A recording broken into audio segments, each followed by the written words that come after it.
Hello leaders, Patrick Jinks here, leadership and strategy coach and president of the Jinks Perspective.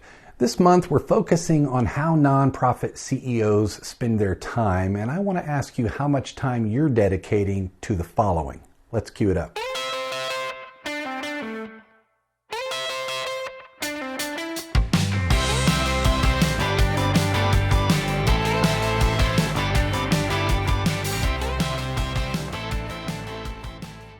I had a great executive coach years ago who challenged me to find the right balance between aligning and engaging. A CEO does both, right? Aligning is the organizational construct. It's everything from the org chart to the strategic plan, from the budget to the messaging. It's head stuff. Engaging, on the other hand, is heart stuff, people stuff. It's vision, inspiration, empowerment. Hint, we'll talk about those three things in a couple of weeks. Engaging is the people side of the work, while aligning is the organizational side of the work, to keep it simple. What my coach shared with me was the idea of shifting from capital A little e to capital E little a.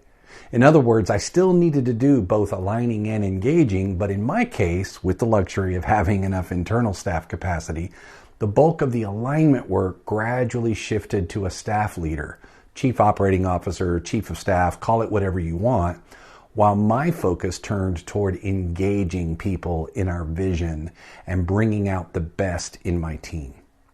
I've recently revisited this model with a coachee, and in the middle of the conversation, I realized there's another dimension to the concept, internal and external.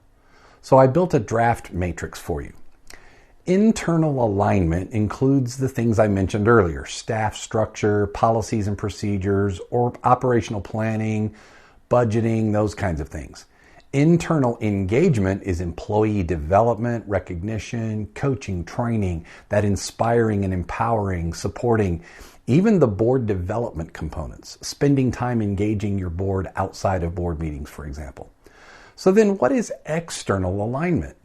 How about things like community partnership building and aligning, program delivery, aligned brand messaging, or even strategic planning? And external engagement? Think public speaking, networking, personal relationship building, community vision casting, and many other things that you can probably think of yourself to put in that quadrant. As for the bottom part of the matrix, there's a third dimension to consider, and I call it the DIY trap. In the alignment or functional elements of the work, it's one thing to oversee it. It's another thing to think you're the one who has to actually do it all yourself. That in and of itself can cause misalignment of your time and value to the organization. So where does a CEO need to spend the majority of their time? It may depend on where you are in your leadership journey, or where your organization is in its life cycle, or maybe even your internal staff needs. Isn't it likely that we probably need to be skilled at moving in and out of these quadrants? My caution is if we spend too much time in any one of these corners without paying attention to the other three, we'll run the risk of it all coming down.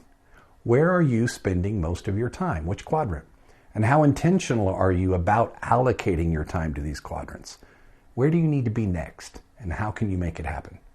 That's the Jinks Perspective for now. As always, I'd love to chat with you and explore ways the Jinks Perspective can help you and your organization achieve greater clarity, simplicity, and alignment in your mission work. So reach out and schedule a free discovery call with me. You can do that by clicking the link in the video description below this video. And if you haven't already, make sure you subscribe to this YouTube channel and make sure you click the bell icon to notify you when we drop new episodes. Finally, share this with a colleague. See you next time.